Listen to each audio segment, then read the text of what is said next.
Wow. Oh, yeah. It's that time again. You know where it is. You know where you at. Episode 52 of The Good Homies. You know who it is. It's Black Rod. To my left, filling in for the good homie Phil, is my number one light-skinned homeboy, the beige one himself, the good homie Danny. What up? To his left, we got everybody's, and when I mean everybody, I mean everybody's favorite country cousin. That's right. This is good homie Mario. Look our world. Let's get this going. Shout out to the OG listeners. We love y'all. We appreciate y'all. We love the love. We're going to always give it back. Shout out to the first time listeners. We love y'all too. Appreciate y'all for tuning in. Sub, like, share every week, bro. We need it. We appreciate it. How we feeling, fellas? Feeling great. Feeling great. Feeling great. How are you? How are you? Filling in for Mean Phil. About to check people on their mic skills. Okay. About to do all that shit. All that. Some mean shit. Oh, they need to learn the mannerisms. I'm in there. These ain't nothing sliding. Yeah, just be mean, goddamn. That's Phil. That's what I'm going to do. Shit, you know, we're I don't want to timestamp this, but we're officially in the South winter season. Yeah. You know what I'm saying? It was a good preference with South. Yeah, the South, because shit, you know, one day it's 30 below, and then the next day it's 82. You go from a whole fleece jacket to tees and shorts the next day. They jealous. They jealous? Yes. Yeah, and up here it's so damn windy too, so man. It's hard to be able to tell what to do. Shit. Wigs and lace fronts, y'all. Man, be cautious. In trouble. be cautious. What they call them, ghetto tumbleweeds. It's fucked up. That's fucked That's up. hilarious. For That's real? pretty fucked up. Yeah. That is fucking hilarious. But yeah, you know, it's that time of the year, man. At what date do you guys put out trees, y'all Christmas trees? I do the night after Thanksgiving, so the Friday after Thanksgiving. That's usually my family. Okay, That's pretty much tradition. That's what my girl do. She love decorating. You know, she decorate for every season. Okay. Like, okay. Oh, it's fall. We gotta, put some pumpkins and shit up. We gotta Okay. it's like, damn. And then when y'all take them down, Valentine's Day. Whenever that hangover shake off, Yeah. Valentine's Day. Yeah, whenever I look up and say, damn, the tree's still up, baby. Let's go ahead and get this up out of here. Yeah. But yeah, so that take them down, yeah, you know, we got a date, we put them up, but that take them down, that's some whole different shit. I when mean, we get ready. Yeah, I would say you should. I think you should take the tree down after New Year's, though. So, you know, probably, you know, you cook your New Year's dinner, you know, you make sure you got your peas and greens and your meat. And your meats. And you take the tree down that same day that you sweep your porch. And your meats. And your meats. Seems legit. Yeah, but that you know, that whole New Year's Day window, not the New Year's Eve party, but you know, some people have New Year's Day tradition. And, you know, as far as, you know, like the peas for prosperity and the greens for money, and you know, the meat for health. And you know, that's the New Year's Day dinner anyway. Yeah, and I ain't had that in forever and a day. Yeah, word. I'm just out here Free balling. living life without the blessings. of the ones that paved the way before me, man. Just sacrilege. Yeah, nah, man. It ain't never too late to bring it on home. But No black eyed peas, no collard greens. yeah, guy, you supposed to love- have that, you know. Come over to our house, brother. Yeah. Some chitlins, Brother. you know. Yeah, I'm about to go somewhere, man, because the last 2 or 3 years I ain't had it. Shit been fucked up. Might need to get back to I it. might need to get to the roots, bro. The roots. Get back to my roots.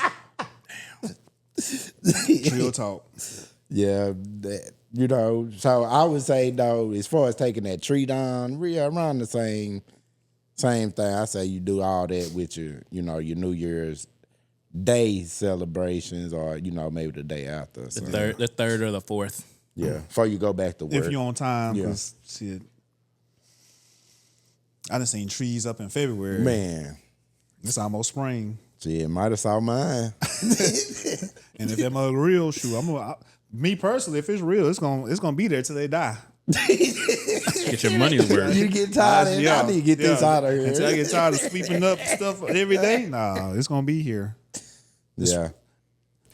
But yeah, no, what's interesting to me that happened this week for me, I went shopping. I need some stuff for the house, need some little food items, because I was gonna cook on my days off, man, especially with the weather being like it was. And I'm in such of a hurry to leave the damn store. I done left like 3 bags at the store. No. And I ain't realized until I got all the way home. Reached over to grab my bags, and I was like, You like. "Yeah, like what? Wait!" And then the bags I left was the expensive bags with the meat in it. Mm-hmm.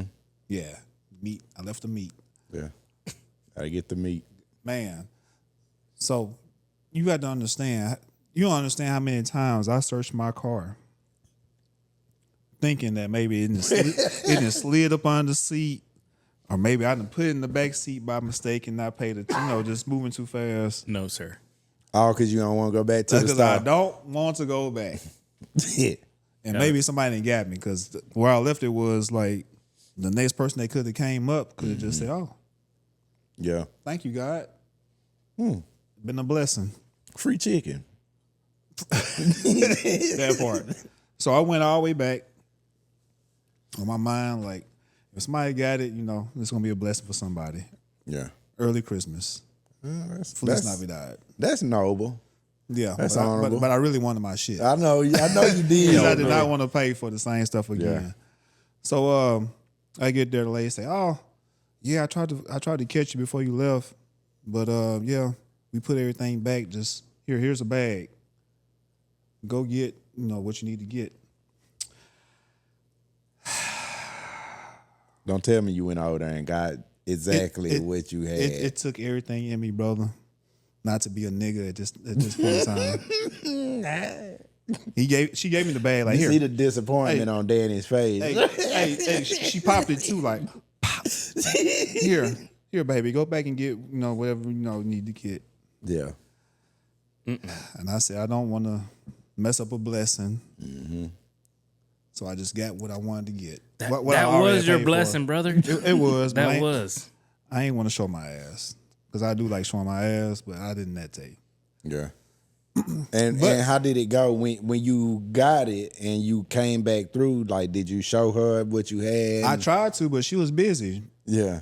And I tried to show her, Didn't even matter. but she was helping other people. I just walked the hell Yeah. out. But before that, I had bought a pack of meat, big pack of ground beef. Mm-hmm. Not to make this long, people. I'm sorry. It would have been some they briskets hear in my about us. bag. Some briskets. I got the sirloin pack of ground beef, whatever. Mm-hmm. And while I was going back for it, so it's only 2 packs left. So I'm looking, trying to see which one is more fresh, whatever.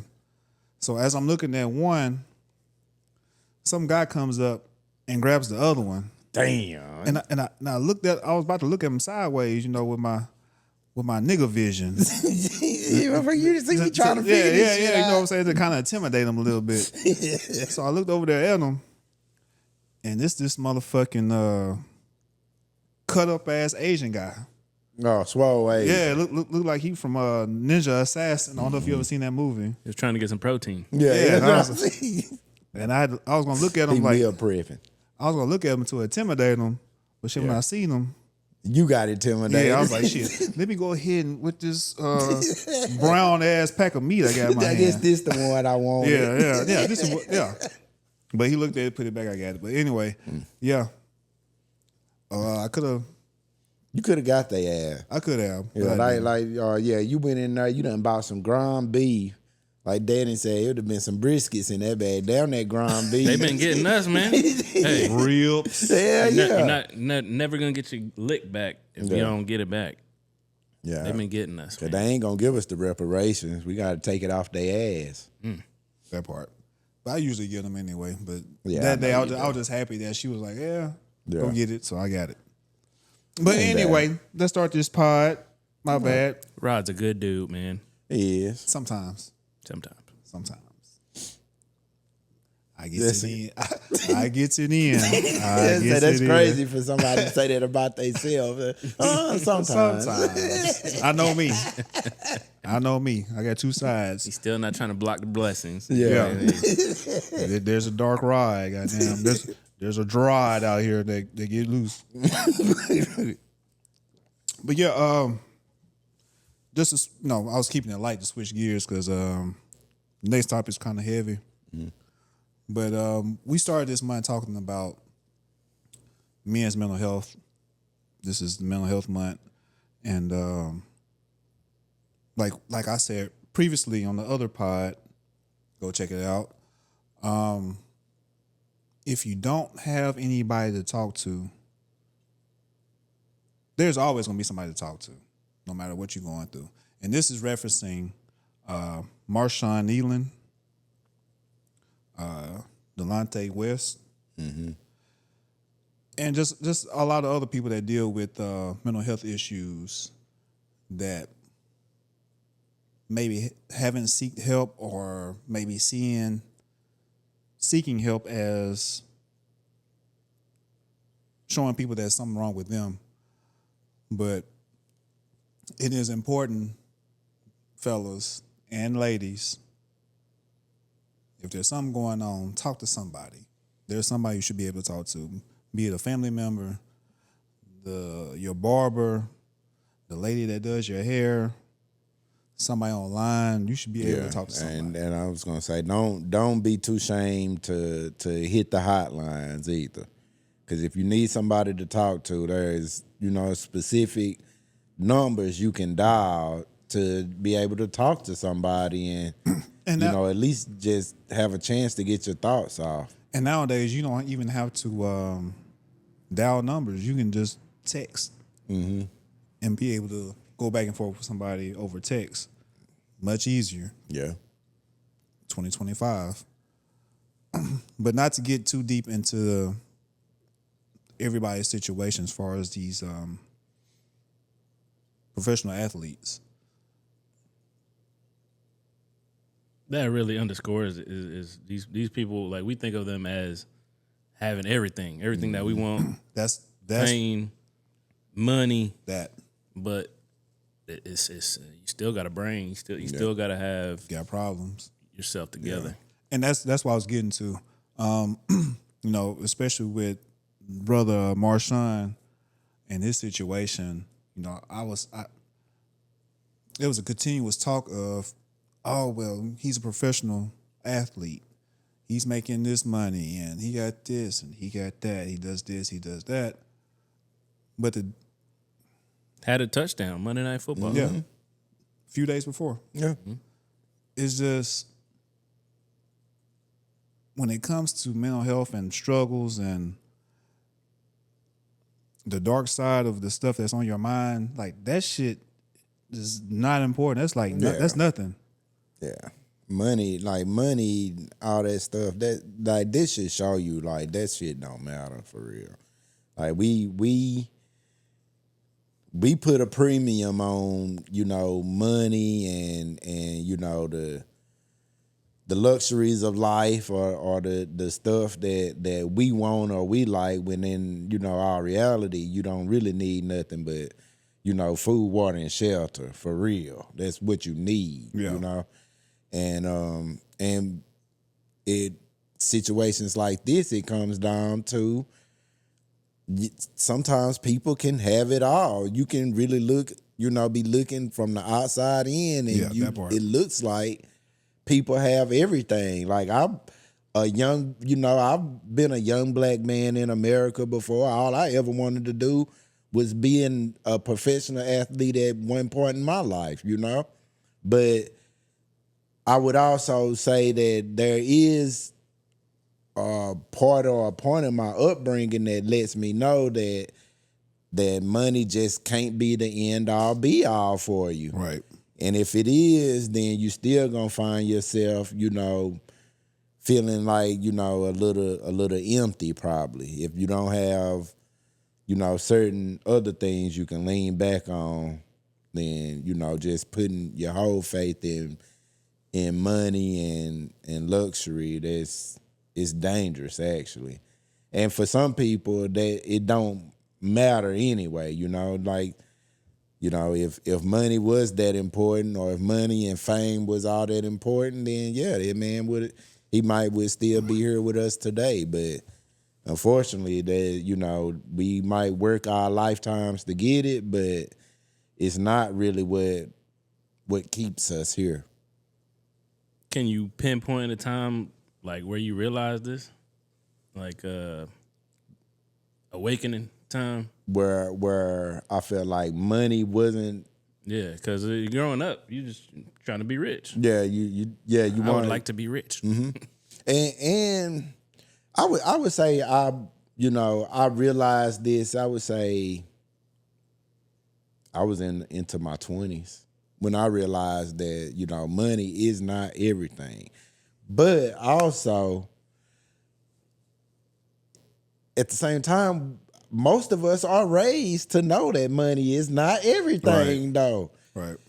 But for some reason, I don't want to say we go against our teachings, but it's something about the influence on young men in America, especially young black men in America, that makes us think and believe that we need and we got to have like a whole lot of money, and we got to have any and everything we ever wanted. We got to do, influencers. Yeah, influencers, social media. Mm-hmm. You can see it now. You didn't know anybody that was that rich, but now you got 200 people you follow that's supposedly made themselves, rich. Yeah, the only thing you got to do is try.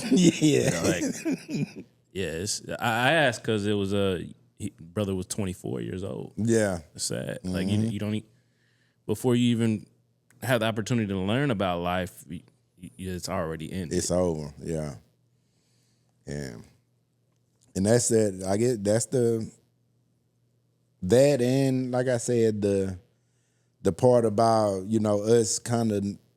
Sometimes I feel like we get away from what we truly know and who we truly are. It's just a lot of, and I don't think this necessarily has to do with Marshawn's situation all the way. We're just saying that, money doesn't fit, money and fame and the notoriety, it doesn't fix everything that could be going on in a person's mind. Yeah, don't fill those black spots. And I guess what I'm saying is that in our struggles, a lot of times as black people, or, if he was the first person to find wealth in his family, right? That means he would have had came up in a family who, didn't have money like that, so. Now everybody looking to you for support. But at the same time, there is like strength and happiness without that shit. Like we are, we mature without money, or we've been taught, I guess, we go through our lives without, what I'm trying to say is we go through our lives without money, and we are happy, we are healthy. niggas be strong enough to make it to the NFL and the NBA off of, noodles and damn hot dogs. And Lunchables. Yeah, and Hot Lunchables, Pockets. you know what I'm saying? And they, people grow strong and all of this shit from nothing. And I just don't be understanding sometimes how we can forget that we don't need shit. We live in a capitalistic society that glorifies that shit. Yeah. Is what I'll say. Cause we we grow tall and strong and beautiful and we be just as poor as can be. Right. Mm-hmm. But it is something about this place, dude.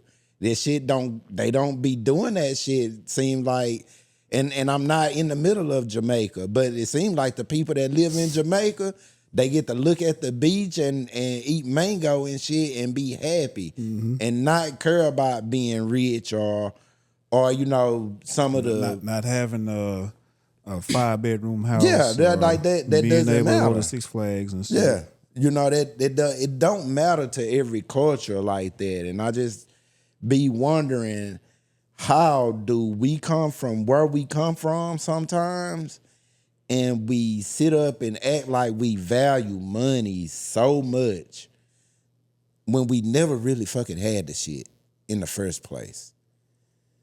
It's a lot of factors, but it's a lot of the stuff we consume coming up. Mm-hmm. There's some of this music that we listen to just glorify. Yeah. And I would say that's like our childhood. That's definitely, if you were 80s, 90s baby, then definitely, you probably was watching BET and, Cribs or some shit like that, MTV Cribs or Bill Gates, Donald Yeah. Trump, let me in now. It's something about hip hop that always, that era that always wanted to be rich. We just talked about this where, that's not the only, it's other hip hop too where people are okay with their situations and they just broadcast or they just give you the game from where they sitting. So. All right, so right now we speaking on the aspect of people on the outside looking in, saying this man got everything that he should ever want or ever need in life. But when it comes to filling dark voids in your soul, like you can never. I don't want to say you can never fill them. The things that we're talking about could not ever fill them. That's only Gotta have peace of mind. Peace of mind have you wealthy. But if you never have had peace of mind or learn how to have peace of mind, it's just gonna be a daily struggle. Mm-hmm. And what I want to ask you guys is, like, when you have something heavy on you, or you feel like you're in a dark place, do you guys have someone to talk to, and who do you usually speak to about it? I think we do. I can say that I do reach out. I kind of talked to you guys a few weeks ago about this, just being angry, but I'm an only child, so I just grew up learning how to deal with stuff by myself. Same here. My mom's out at work. I was a latchkey kid, so Right. whatever problem it was, it was me and me alone. Yeah. But yeah, the homies, man, the chat. I know I can tap in with y'all and see what's up. Hopefully other people do, because of things like this that happened last week is just so damn sad. It is. Because there's so many people involved and so many people around, that so many resources he had. Yeah. And to see it go that way is disastrous. Yeah. Tough to see. Yeah, and the same for me though. It'll be, shit, I'm gonna talk to y'all. I got family back home as well. I'm gonna holler at Turk. Shit, if it's something that's really on my mind, crazy. But and I have already like kind of like been through stuff in my life to where, I don't know, at this point anyway, shit, if I'm still straggling around here right now, then I feel like, I don't know, I just made it through certain types of shit already, Right. to where I should be okay, when it comes to, certain types of stuff, I feel like, yeah, I should be okay. And like Danny, I'm an only child as well, like Danny said, and it that comes with, kind of having to figure shit out to be okay for real. You ain't, it ain't a whole lot of people you can call. I do have a lot of, friends and family, but at the same time, shit. Yeah. I have went through a lot of a big chunk of my life, just having to figure shit out for myself anyways. Yeah. But with the right teachings, of course, from my parents in the first place, to know that, that I am capable in the first place. Yeah. For me, it's of course you guys I call brothers.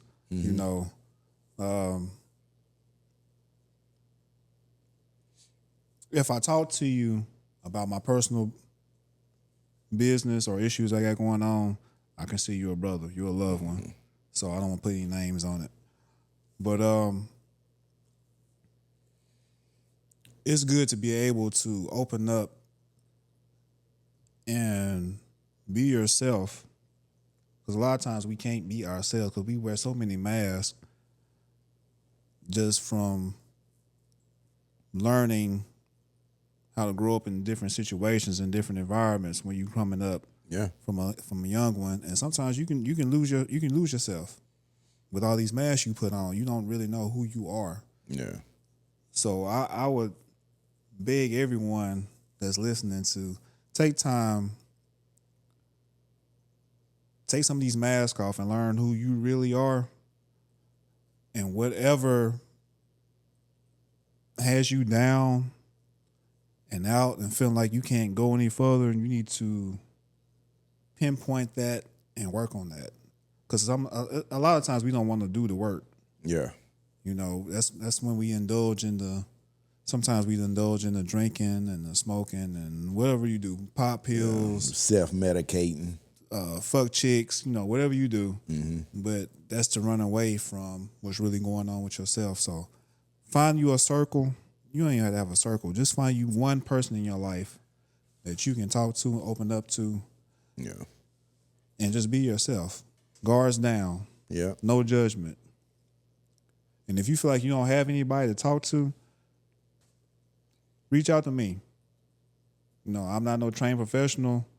I've been through a lot of shit in my life, so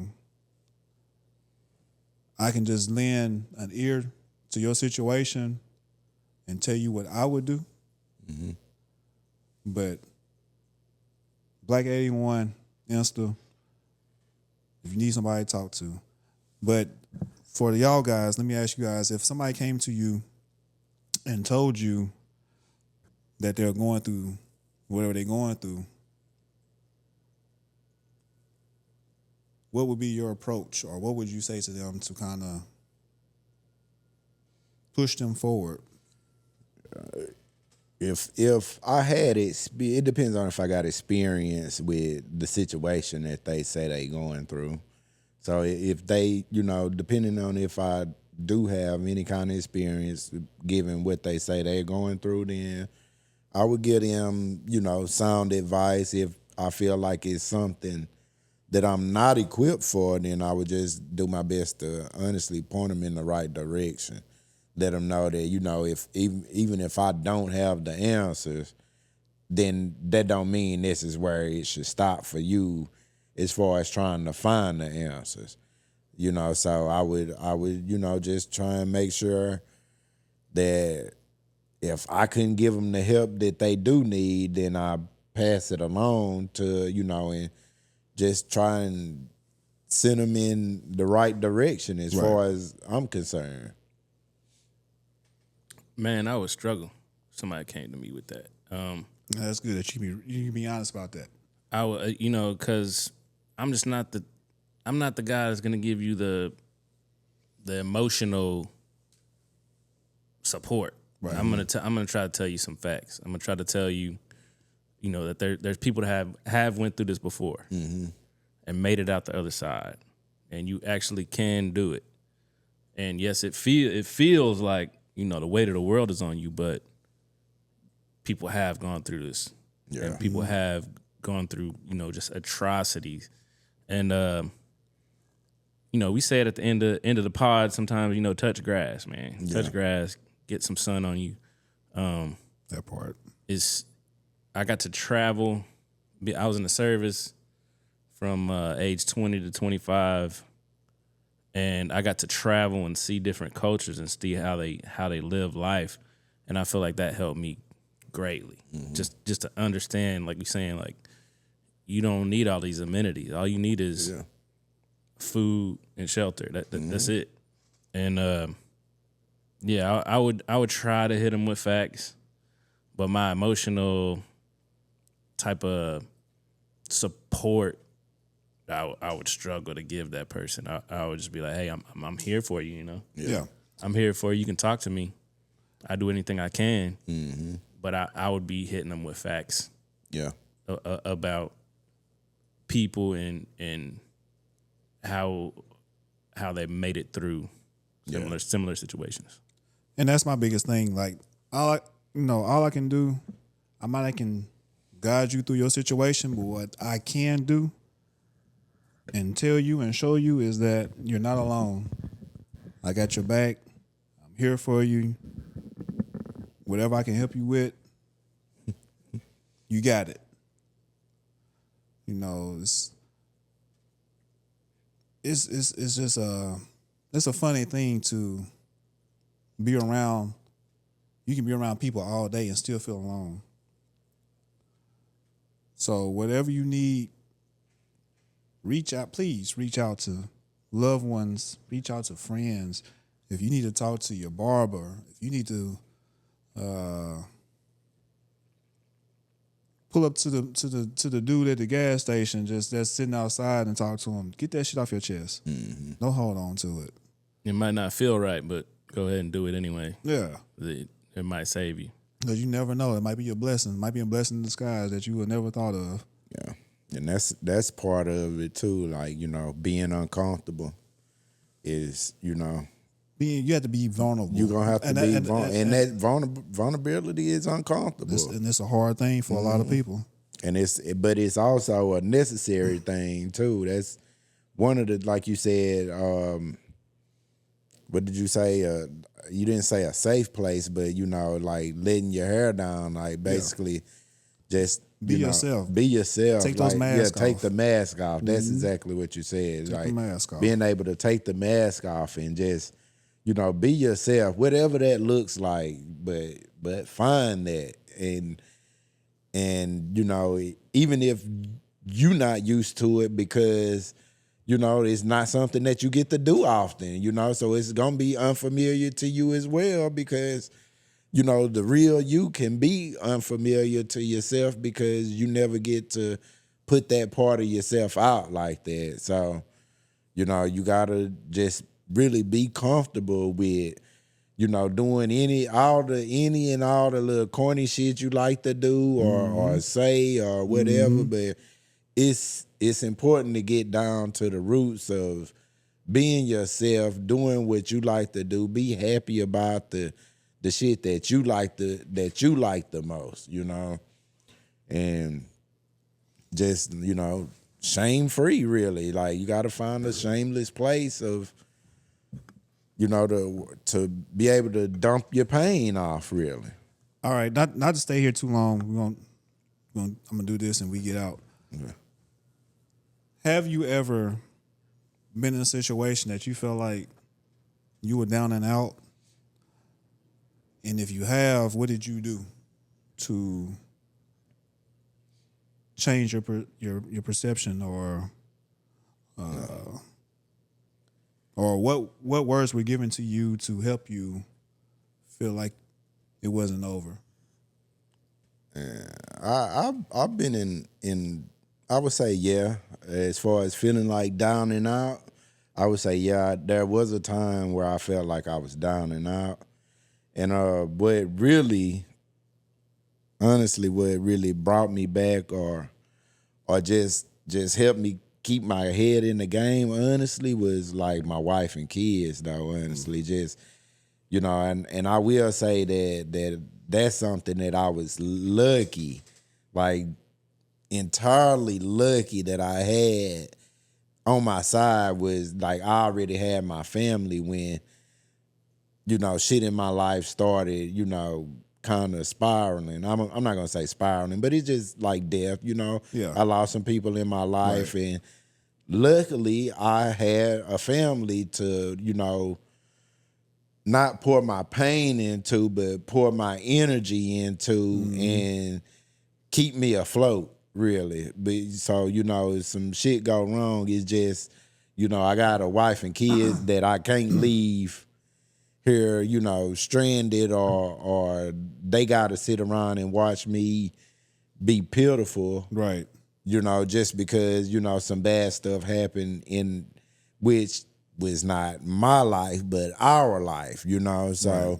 It was just, for me, it was just being able to really pour into my family and use, them to just really put all my focus into and understand that, like, this shit just don't stop, though. You might feel like, you lost, there's voids in your life or whatever, but it's people that depend on you, and that part. There's a whole life going on right now, whether you fall down right now or whoever, like, this shit is gonna keep spinning, and you would be fucked up to leave your people out here, needing and wanting just because you got some sad feelings on you.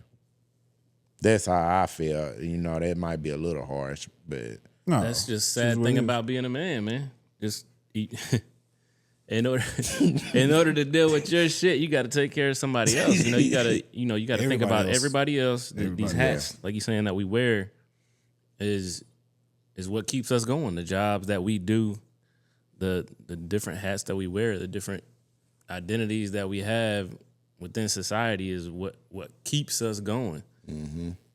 And that's sad in a way. I'll say I work on myself. I try to work on myself whenever I get upset. Like I'll try to exercise. Yeah, I'll hit push-ups. That helps. Because it's kind of dual thing. It'll wear you out. You can't really pour all your energy into being upset or your woes if you tired from working. And you just see the growth. Like you see yourself growing muscles or growing, consciousness, and that usually helps me. And people have noticed it in me too. Like friends I have before, like, what's going on, man? You look a little, you jacked up. You jacked up a little bit. What's going on with you? But, I got to, so I don't go crazy. But yeah, that's what I do, and I try to like just do tasks. Doing tasks make you feel better. Yeah, exercise helps a hell of a lot. I came into work the other day, and it was all kind of shit broke, and a big old job knocked that out, and for whatever reason, as men, we feel better when we get work done. I damn near need a high five a lot of the time. Shit, whenever I finish a task, a big task or whatever, it's did that. Yeah, it's something about it that's good for the mental. Achieve a goal. Yeah. Yeah. Well, for me, with me being so much of a real nigga, I hold this shit down. But no, this is real talk though. I don't know if it's my zodiac placement. I don't know if it was how I was raised. just my temperament, how I think about things. I do a lot on my own. I've been independent for a long time. Far as this whole expressing or being emotionally vulnerable, that has never really been a thing for me. Even being young, grandmother raised me, and even with the issues I had going to school or with bullies or just dealing with niggas on a regular basis, I never wanted to put that pressure on her. So I figured out how to deal with it. So talking to people and being open and honest about how I'm feeling has always been a hard thing to me. And but as the older I get, the more stuff I go through, the friendships I have and value with the guys I call my brothers, I am able to express what I'm going through and get the shit off my chest and not hold it so close to the cuff. And it feels good. It feels good to be able to talk to somebody. And if this nigga don't leave this microphone alone. Man, this microphone need to leave me alone. Sir, you just be still. Speak into there. Peace be still. But yeah, just to round this out, talk to somebody, please. If you don't want to talk to somebody that you know, talk to somebody that you don't know. Get the help. Be it therapist, whatever the case may be. Online, they have stuff online that you can get on and talk to people. Whatever the case may be, you feel like you're in a dark spot, there is always somebody to talk to. Even if it don't feel right, still go ahead and do it. Great. Hey, we're going to come back in here right now. Shout out to Outkast, Andre 3 Stacks, Big Boy, finally getting inducted to the Yes, sir. Rock and Roll Hall of Fame. Mm-hmm. Don't want to shit on their accolade right now, but who gives a fuck if the Rock and Roll Hall of Fame decides to induct a hip hop act? It's not a whole lot of them in there. Yeah, it's not. It's just now starting to become a thing, really. Yeah. Yeah. But yeah, shout out to him. I have to look that up, dog. Just me saying that out the blue, dog. I wonder when.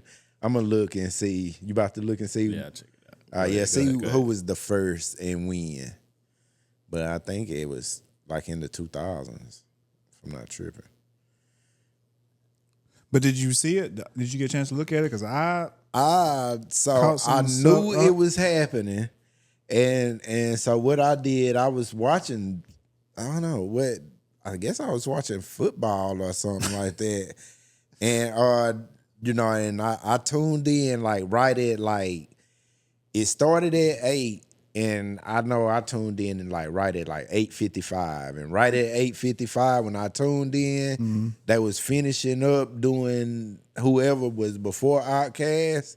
And then they came in with Outkast and Donald Glover, aka Childish Gambino. He was the one who gave the inductee speech. Thought he did a good job. Yeah, I thought he did a great job. He inducted them in. I guess a little fun fact is that's one of the last verses I heard of Andre 3000 is on Awaken My Love, on Childish Gambino's album, Awaken My Love. It's like the first or second song. Andre 3000 is on that. He's on that album. He's not listed as a feature or none of that, but he is on that album, and he got a verse, and he is on there doing Andre 3000 shit. And it might be the last time. It really might be the last time he ever rapped for real.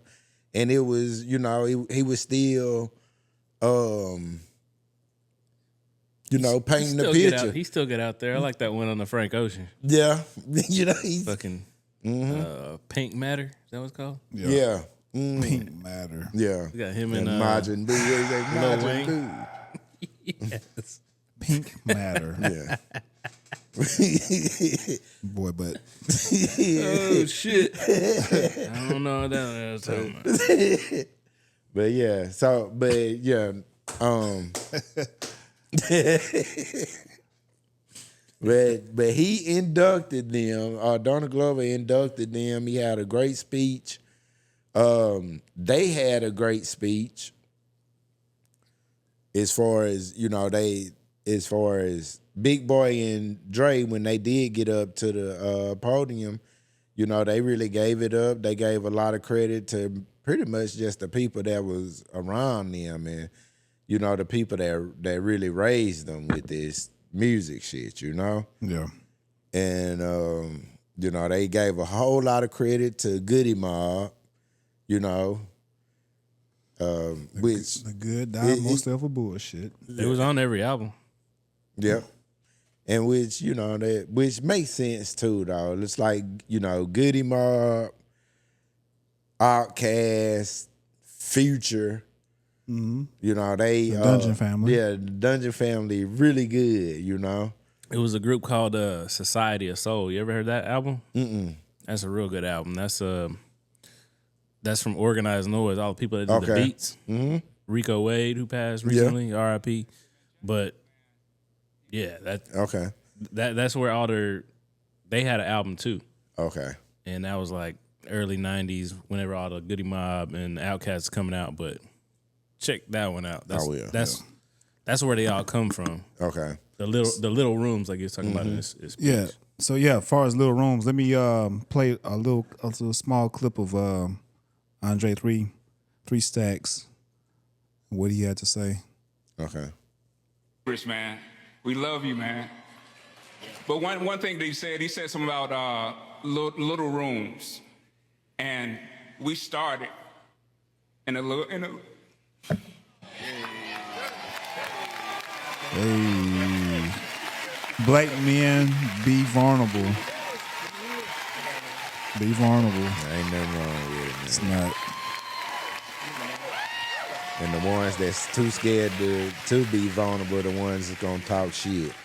It shoot Little niggas in the rooms. face. Great things start in little rooms. That's it. Long live Uncle Mooney.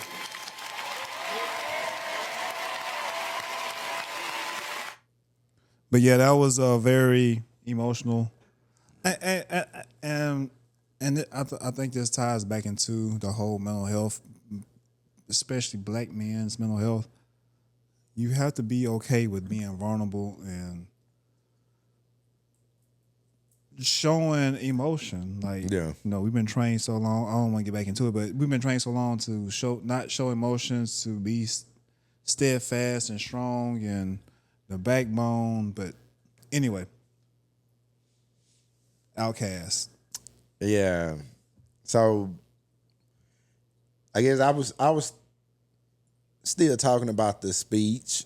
I thought they did a really good job on the speech. For the most part, I agree with a lot of stuff he said. I do remember him saying something about that the only questionable thing that I did hear was he was talking about competition in hip hop, and he said, I guess I would say questionable, but when he said that, he was never the type of person that really cared about competition in hip hop or seeing if somebody was better than you. It doesn't matter if somebody thinks somebody is better than you, because you are who you are.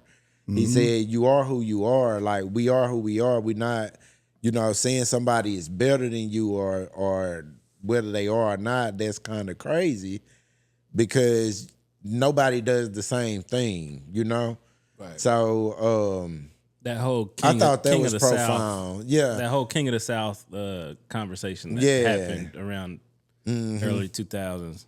And I thought he was, I thought that was profound when he said that, competition, he never looked at it like competition or trying to be better than somebody, because you are who you are. And he he's saying that about himself though, you know.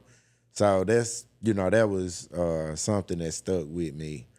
But you know, after the speech, which they brought everybody that they knew that was there, they asked them to come to the stage.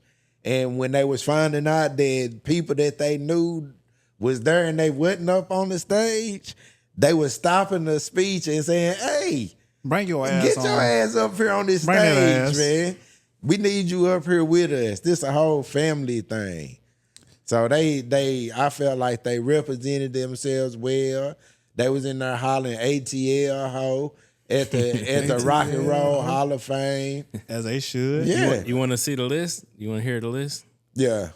of rappers, rap groups in the Hall of Fame? Okay. It's fucking very short. Oh, but wait, before you get to that, Donald Glover, like you said, he did the induction speech. Let me play that real quick. Outkast was able to distill the polarizing nature of being not just from the South, not just being black, but being a human in a very polarizing and contradicting world.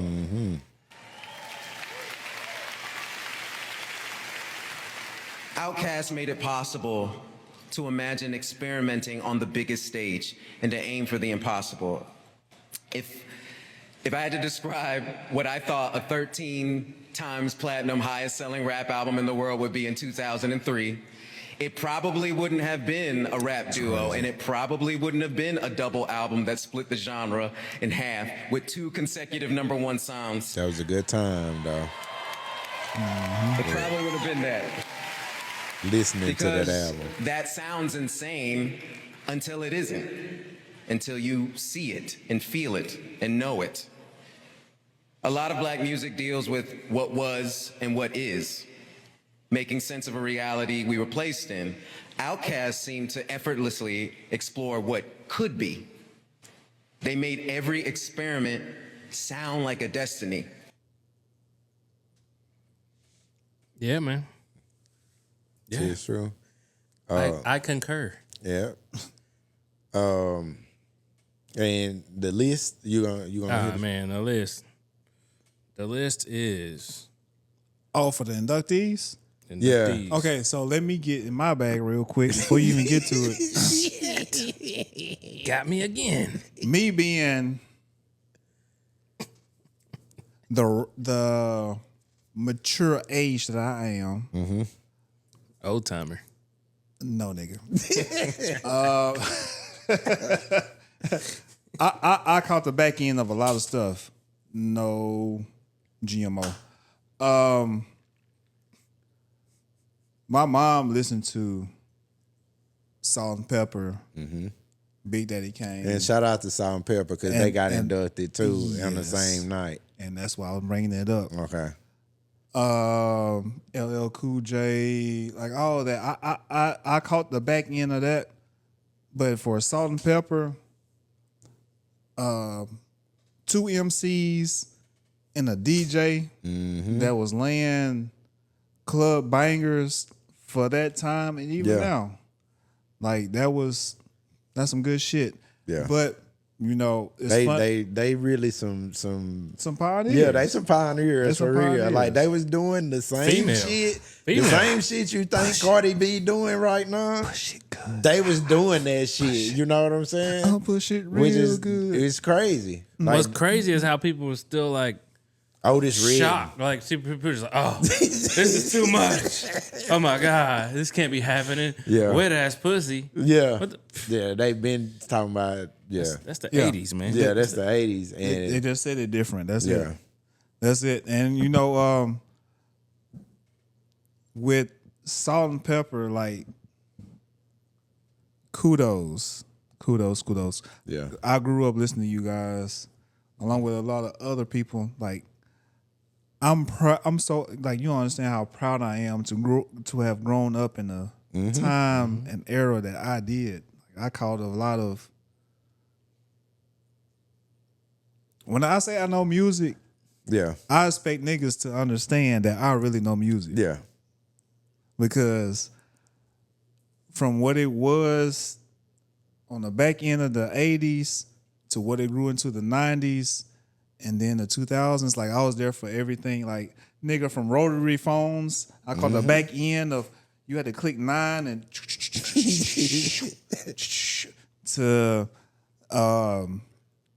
I still knew people that had 8-track tapes at in their cars At the and time stuff. you had a pager, Yeah, there was you know, still 8 like, tracks in rotation. before cassettes became a real big thing and CDs. Like I was there for all that shit and records, 12-inch, whatever it was that you want to listen to music on. I was there for it. Salt-N-Peppa was ahead of their time. Yeah. All female group, rap, DJ, and was putting out bangers. They was killing shit. And putting out bangers. Yeah, they was killing shit. Like you say, real pioneers. Like if you think somebody doing something today, they pretty much was like paving the way for this shit back then and was really doing the same shit. So And then you know with the going into the comments and stuff, it's like, oh, people forgot about Salt-N-Peppa. No, I don't think they forgot. I think that generation that they were in are not as loud as we are for when it comes to Outkast. yeah. And everything that came around with Outkast and the Dungeon Family and Let me give a little context, man. It was a lot of reach. Hold okay. up. Let me give you a little context. Okay. This is the first ever rap anything to enter the Hall of Fame was Grandmaster Flash and the Furious 5. Can you guess what year? Man, like I said, I think it was like 2012 or some shit. It was like, 2007. Okay. Good guess. Good guess. But yeah, so you got Grandmaster Flash and the Furious 5. You got Run DMC, 2009. Beastie Boys, 2012. Public Enemy, 2013. NWA Okay. Damn. in 2016. Tupac in 2017. Jay-Z. Biggie Okay. in 2020. LL Cool J in 21. Jay-Z in 21. Okay. Eminem in 22. Missy Elliott in 23. And Outkast in 25. That's their company. Yeah. And that's why I don't give a fuck whatever the hell these folks are talking about inducting us into their society far as music go. Y'all niggas is late. Yeah, and I ain't gonna say y'all Late as hell. 2007 is late as hell That's for Grandmaster crazy. Flash. Yeah, come on, bro. And I'm not gonna say y'all late. Y'all take from the culture. Y'all use us to get your next up and coming. You copy us, but at the same time, you don't want to give us our flowers. Like nigga, like 2000 and whatever with who was the first one? Grandmaster Flash. The motherfucker. 2000. He is The motherfucker that's part of the inception Yes. of hip hop in the 70s. Is as far as hip hop mainstream as we know it, he is part of the inception of hip hop that happened within the 1970s and was only inducted in 07. And bro. this is 40 why, years and later. this is 40. why I feel like when it comes to us, BET awards should be put higher than this motherfucking It should be. Rock and Not Roll no Hall more. of Fame shit. No, yeah, it's a different time, but it should be higher than the Rock and Roll Awards. It should be higher than the Grammys. It should have been. Because we have to celebrate us first. Fuck letting these other folks that know they got their whole juice, Right. their whole swag from us, say, oh, here you go, nigga. And like I say, I was watching the Rock and Roll Hall of Fame. I was watching the ceremony. Before Outkast, there was some man You know what I'm saying? There was some man that they was saying that was so amazing. You know what I'm saying? They was telling us how this dude was so amazing, or for helping some group. He was the person that helped write or do some other shit for some group, right? And I'm just thinking like, bro, so this dude can make it into the Hall of Fame, but Outkast is just not getting in. And I'm, kind of knowing the history of the Rock and Roll Hall of Fame and shit, and I'm like, damn, that's just really, really crazy. But, maybe, they just started putting hip hop in. We got to. We're what? Let me check the year they put Little Richard in there. No, not even that. Because they ain't finna piss me off right now. When was the last Outkast album? Look that up. But the thing is, as 03? 04, yeah. So for us, we get so wrapped up in these awards that are from the others, and then we get awards from us. For some reason, it always seems like less than, because we seek the validation from the others more than we seek them from ourselves. I think they hit a platform, and like you said, they brought everybody they knew up on that stage on a televised event, and I don't know that we have that event in Black culture right now. We should.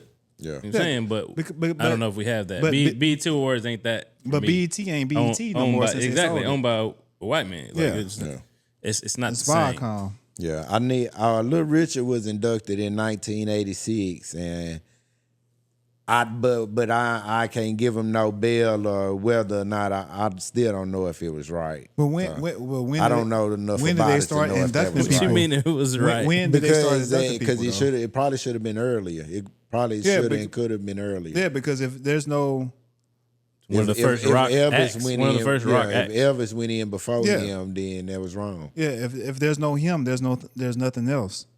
Like if you want to say there's a Godfather, he is going to be one of the ones. Yeah.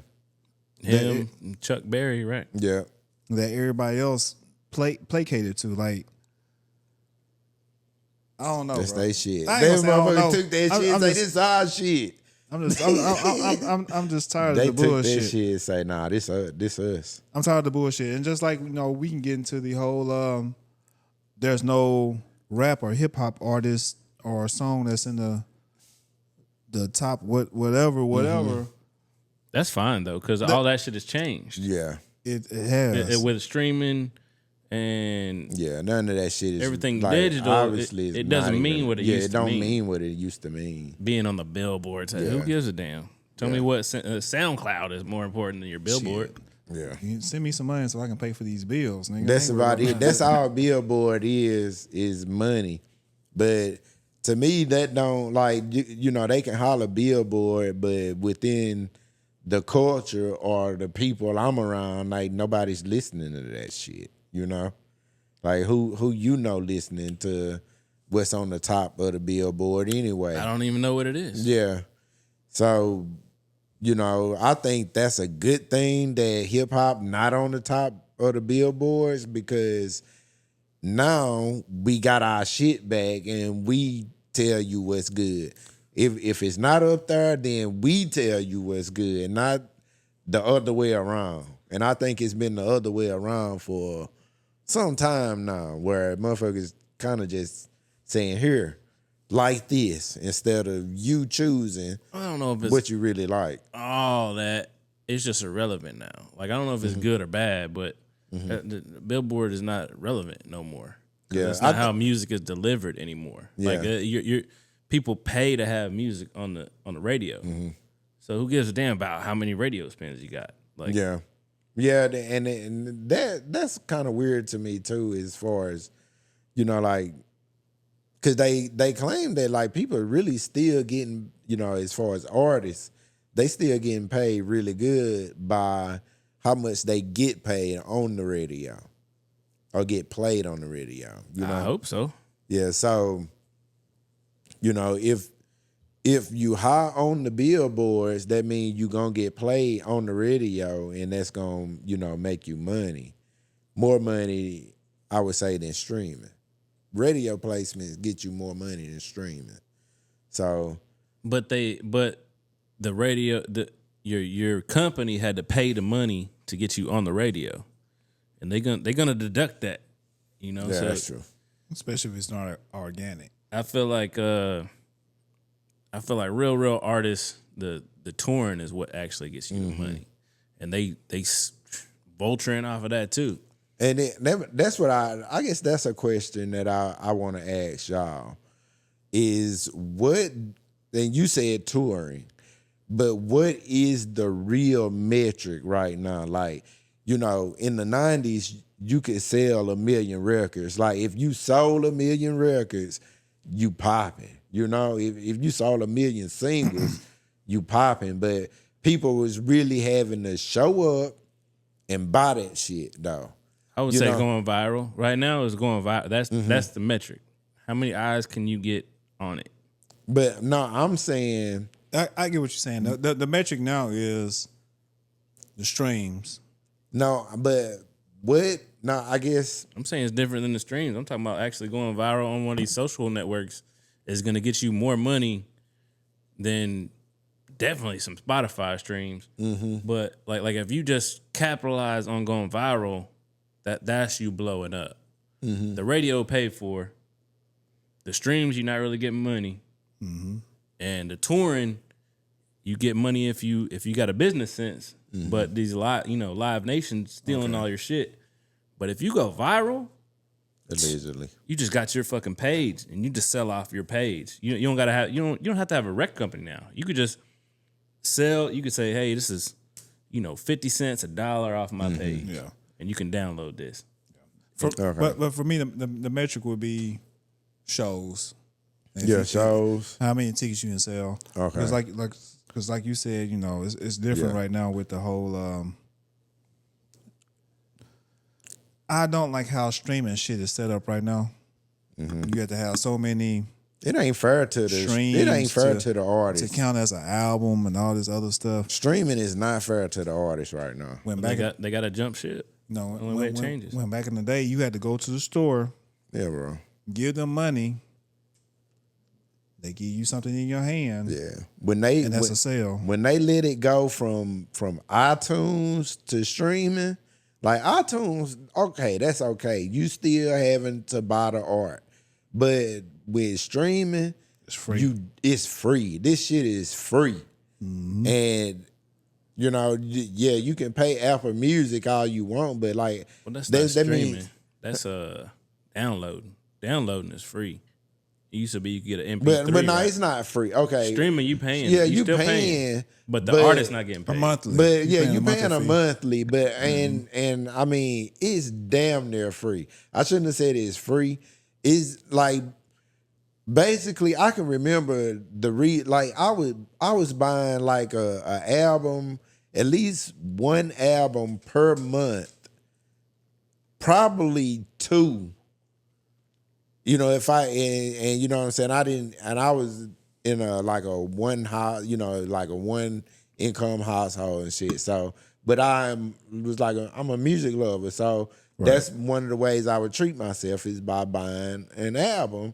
Like on Friday, you know what I'm saying? I would buy an album. Let's go to Sam Goody in the mall. iTunes. This is like my iTunes era. FYI. Shit. Yeah, so I would be on iTunes and just buying, whether it's some old shit that I wanted to have again or if it was some new shit that was coming out, but it was $9.99 for an album. Albums would come out on Tuesdays at the time, and it would be $9.99 for an album. You was getting robbed, bro. I know, but not really We was because paying $9.99 for actual CD. Yeah. The actual thing that we could buy. You when paying it was on sale, for first day sale. Yeah, for just a digital copy. But there was no Apple Music or none of this shit at the time. So either I could go buy the CD or I could buy, iTunes. So and it was, to me, that's still a good buy. Yeah, I mean, I understand your error. I'm just saying, like we just continually getting fucked over more Yeah. and more and more More as and more time and goes more. on. Because they made all those buys obsolete by making like streaming. And then for the same $9.99 that I was getting for one album, I can get the whole world Everything. of music. That is no way that's good for the artist. You know what I'm saying? Like that basically they just took away album sales for artists. So, I think that's part of the problem. That is obviously part of the problem, with the music industry. And like the type of shit that's going on as far as artists not really getting their compensation. Yeah, all that shit's fucked up, but I'm not gonna step on Outkast. Yeah. Them boys changed my life, man. Like we were talking about the mental health. Mm-hmm. Like I was, before I even know what that word meant, I was damn sure Outkast. Yeah. I grew I was born in Louisiana. My whole half my family is white. I'm raised around white people, and then whenever I moved to Georgia, it was a total culture shock. And way more black people just out of place, and whenever they came out, like it made me understand it's okay to be an outcast. It's okay to be different. Right. It's okay to be yourself, like you're saying, and that just turned my whole brain, my little 14-year-old brain around. Whenever I heard that, and I've had every Outkast album multiple times, and every one, like you hear old heads talk about, oh, where were you, Martin Luther King got killed, or when JFK got killed, or something like that. But like every Outkast album was like a section of my life. Yeah. Where when you were, Southern Playalistic hit. Yeah, I know where I was at. The ATLians was the first one I waited on, because it seemed like I just came up on Southern Playalistic. Okay. I had the LaFace Christmas album, which is a tape, and it had that one demo track that was called Players Ball. Yeah. And it fucking blew my mind. I never heard anything like that in my life. I'm like, what in the fuck is this? And it was from where I was from. I grew up in North Georgia, and it made me believe in everything that was happening around me and everything that was the culture that I was in. It made me just be so proud of it. And then ATLian was the first one we waited on, that we were like, oh, Outkast is about to come out. And they had the Elevator. Elevator was on the radio for like a whole damn year before that album came out. Right. And then it finally hit, and we was like, wow, just blew our mind again. I was into comic books. They came out with a comic book cover. And then fucking 98. What was it? 96. 96 was ATL. 98 was Aquemini. And then like 2000 was Stankonia. I had just gotten to the military, and they was doing bombs over Baghdad on the carrier. Yeah. That shit was crazy. That's crazy. That shit was crazy. And then when I got out, It was crazy too. right before I got out, it was The Love Below. And that's kind of when they went mainstream. Yeah. Double disc. Yeah, double disc. Won Speaker everything. box, Love Below. Won everything Speaker box, everywhere. Love Below. And after that, one of my, I think underrated is, the movie Ottawa and the Ottawa soundtrack as well. That shit was really fire to me too. That was Purple Rain type shit. Yeah, like some true experimental shit. They really went full blown experimental with like the college sound and the like the back, the timepiece shit. That shit was tough. And two niggas that ain't never acted in their life. Yeah. Doing the whole movie. Macy Gray. And the soundtrack. Yeah. That shit was, I still, I like that movie, though. That was... It was cool. Yeah, it was cool. It was everything a cool they do is time cool, for man. me. They're the coolest, man. Yeah. Like you said, they were That part. They were inducted way too late, sure. Way too late. But I'm glad they got their little moment, and I'm glad everybody, all Goody Mob, and that's all them what I people was got gonna their- say as their well. It's flowers. like all that shit we talk about, like the Grammys and Rock and Roll Hall of Fame. We are still okay with them getting it right, though. You know, so Yeah, we happy to see them get it right. We are, but at the same time, like if they were to get Fuck these inducted, motherfuckers. that part, fuck them. if there was gonna be an induction in the Hall of Fame from, like I said, BET or the National Hip Hop Society or something like that, that should hold the same, if not more, weight coming from the Rock and Roll Hall of Fame. We should start inducting people in the Hip Hop Hall of Fame, but rock artists are the only people we fuck with. So they can see how it feel. Yeah. Oh shit, you've been making albums and records for 40 years. Yeah. Come on in. Come on in. Yeah, We fuck with y'all now. Rage in the Machine can come in here, but y'all, not y'all. Aerosmith. But yeah. Shout out to Outkast. Hell yeah. Yeah. I got your award. Shout out to that album, to that CD, Which one?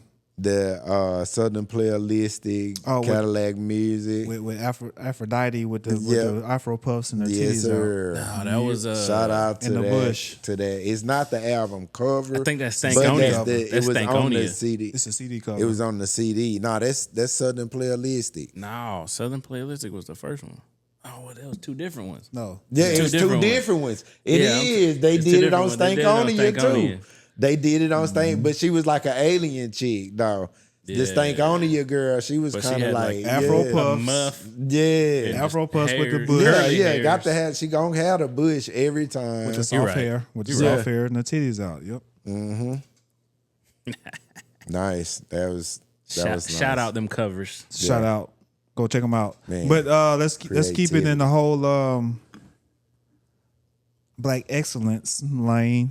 Have y'all boys checked out the Vince Staples show? Yeah, I watched some of them.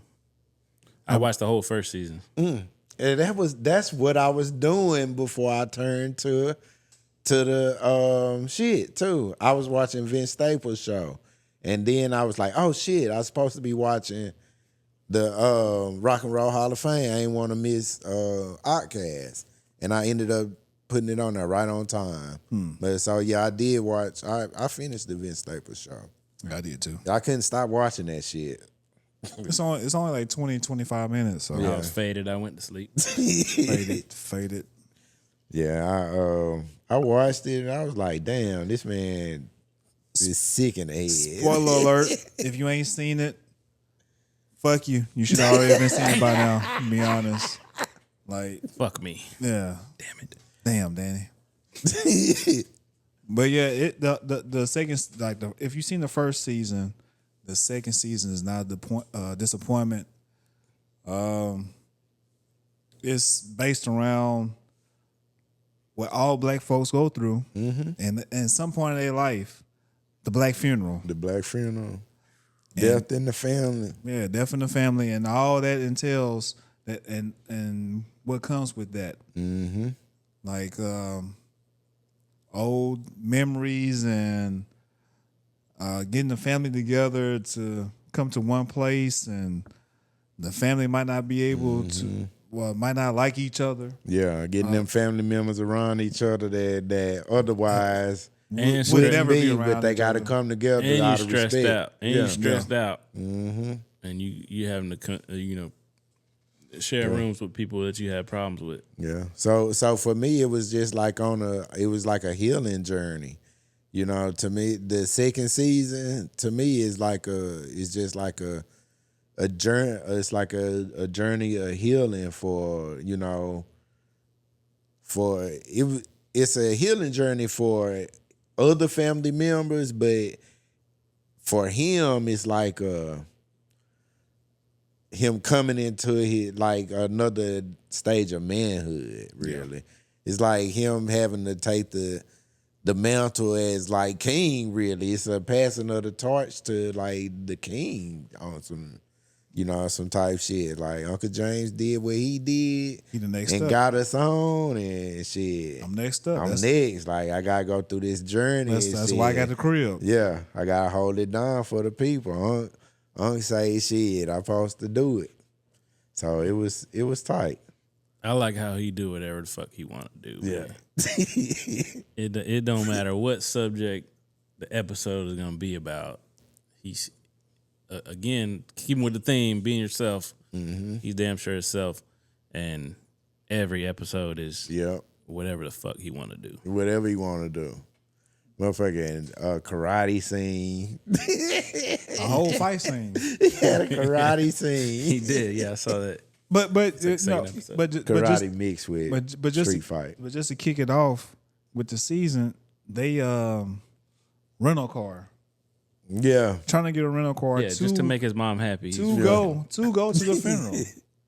And that's what a lot of black people do.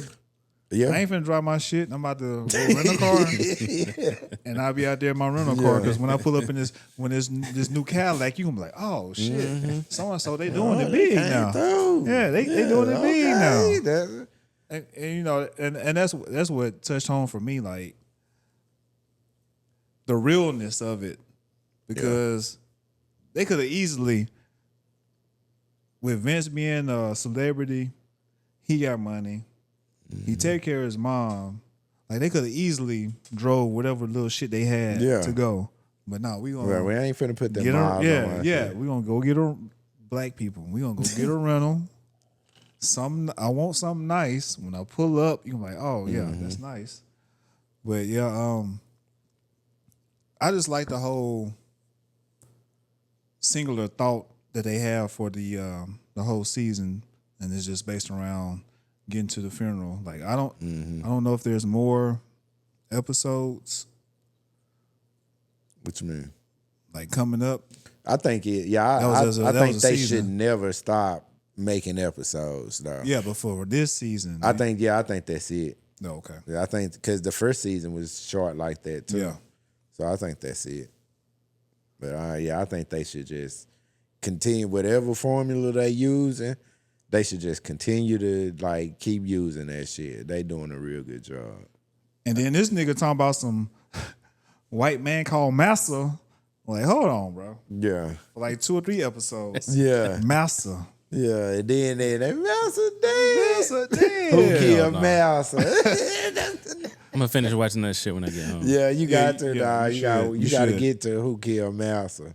Yeah. Cause it's deep. Like that shit, that whole shit was very deep. Very deep It's about very like, deep. you know, the different masks of racism and, you know, the friendly racists And how they uplift black people, but long as you are Long as famous, they can use them. as long as you're a famous black person, or as long as you are looked to as influence in whatever you do, whatever sport or facility that you dealing in, then yeah, we can uplift you. But it's good. It's very good. Yeah. I'm gonna get on it. Yeah. It was. And say you know, he I do think he is a deep thinker or whatever, and even with his music, you know, I have listened to The new one. The newest one. Supposed to be good. If it's something newer than I can't remember the name of the last one, but I know it's Ramona Park Broke My Heart, and then there's one after that. And if you tell me it's one since then, I don't think so. then I don't know that one. But yeah, so you know, Big Fish Theory. You know, he really be having some shit to say. He from a real place. Yeah. You know, may or may not have done some real things, and you don't know. Yeah, don't know, but he is amazing even when it comes to just, you know, telling his story through his music. And what he doing with this show right now is showing that he got a even like his pen is even way way more broader than music. Like he could have never got all this shit off in just music. Like what he doing with the show, that shit, like he really, using his mind. Like he being amazing right now. That man is really doing his shit right now. It reminds me of what's his name, Childish Gambino. I was talking about earlier that did the ATL and had that speech at the Outkast induction. Yep. He also kind of did whatever he wanted to. Yeah. That second season, it was like whatever. We'll make it weird. We don't give a shit if it's weird. Yeah. If it's and he leaned into that shit. outcasted. Yeah, you're right. He leaned into the weirdness of the show, man. That made that shit like a fringe classic for real. Like at some point in time, people gonna have to talk about whether that's a classic show or not.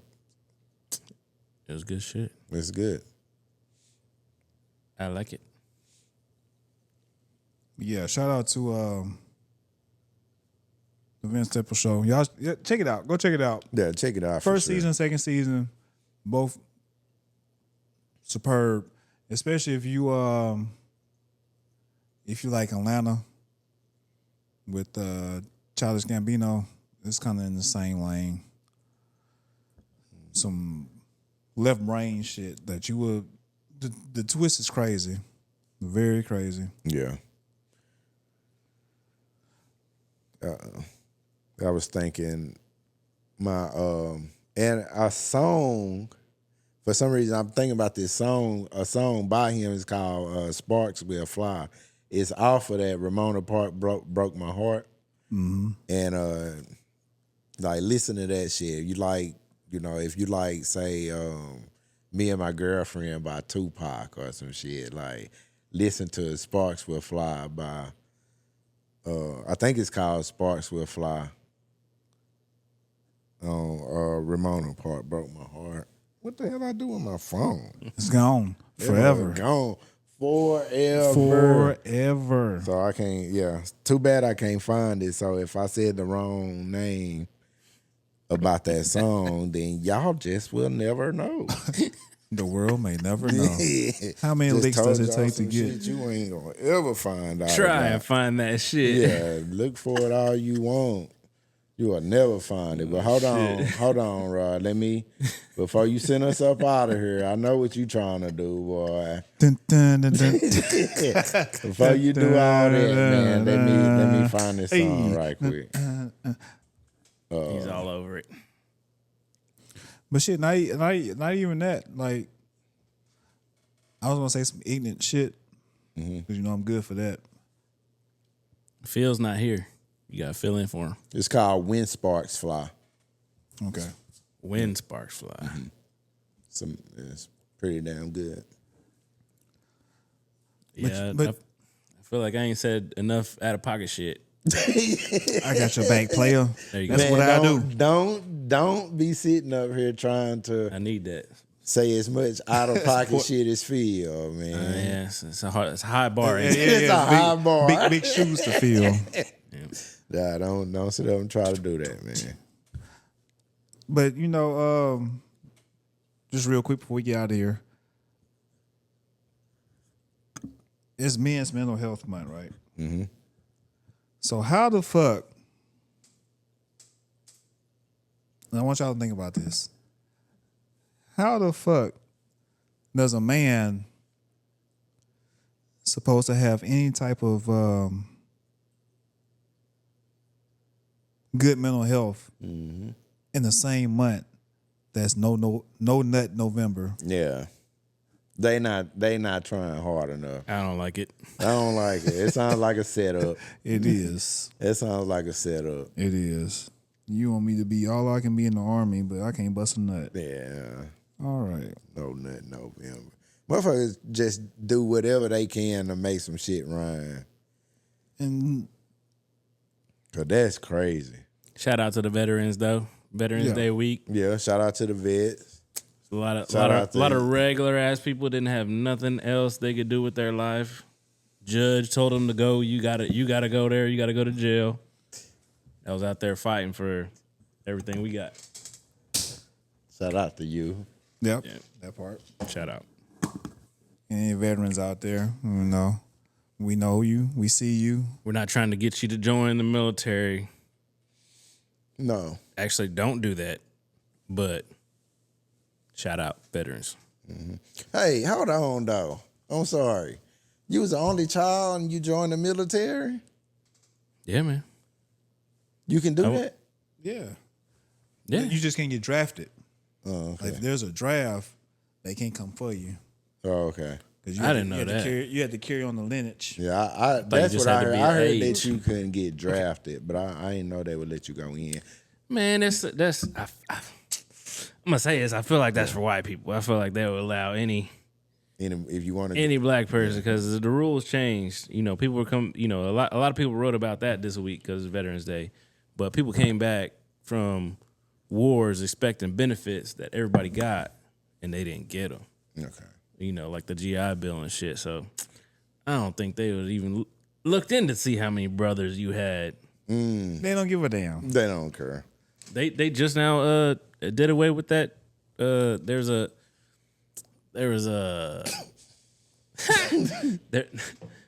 was a funeral ground, like a graveyard or a memorial park for black soldiers that helped defend some Dutch town or Denmark or something like that, and they just took the names off of that shit. Our people over here, Like this Department of Defense was like, say- no, these black people don't deserve any recognition. Yeah, I was gonna say, was it we this still doing that. administration or was it? No, it's this administration. Yeah, I was gonna say that They sound like doing that this at Arlington, administration. Yeah, cemetery. because So I don't know if that was even a thing for us. Yeah. But nah, I had a great time, man. I learned a lot of shit. Like I said, it changed my perception on shit, seeing how other cultures live that I would have never got if I just stayed in the United States. yeah. It was a positive thing for me. Yeah, and myself, I grew up with veterans in my family. I had a cousin who I call my uncle. Rest in peace, Uncle Lynn. He fought in the Vietnam War, and he actually had a honorable discharge because he took a bullet in the Vietnam War. So, it's always been a weird thing to think about, honestly, as for us as black people. And, as far as, being in I can't even hardly imagine what it was like to be in the army back then. It's just him, They was dropping propaganda leaflets in Vietnam. Yeah, They dropping, hey, black man, this ain't your war. Yeah, this ain't your war, and he get he take a bullet and get honorably discharged from the army, but ain't no telling when he got back to Beaumont, Texas, ain't no telling how he was being treated or what was really going on in Beaumont at that time, yeah. so Still a nigga. that's. But that's the thing people need to realize. It's just people doing it in the military is a poor people thing, or it's just a lineage thing, like that your daddy did it or something. Yeah, but otherwise, just enlisted ranks, it's mostly poor people that do not have any other thing going for them. They don't got no estate they're about to inherit. yeah. Yeah, and that's for show money, because I grew up like my uncles. I wanna say like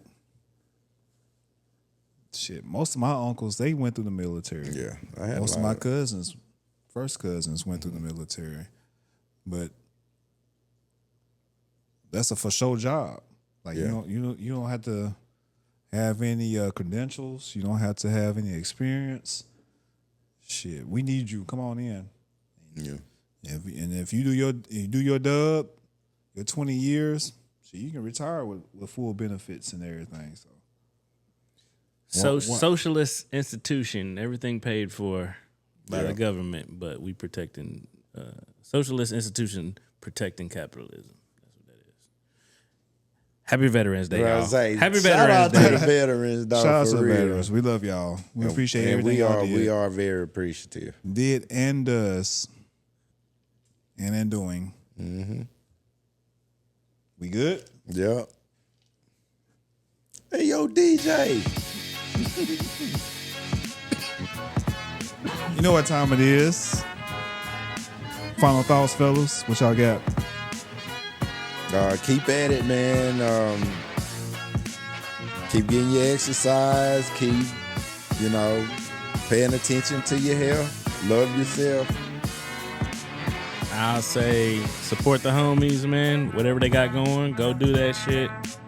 Don't ask for a discount. Tip extra. Support the homies. Whatever they got going. Word. Shout out to Phil that he couldn't be here. We appreciate you, homie. Much love. Mental health, fellas. Get help. There's always somebody that wants to talk to you. It's going to always be somebody that wants to help you. You don't have to do this alone. Like I always say, give love, share love. That's why we're here. Blessings and praises to the ancestors. We love y'all. We out.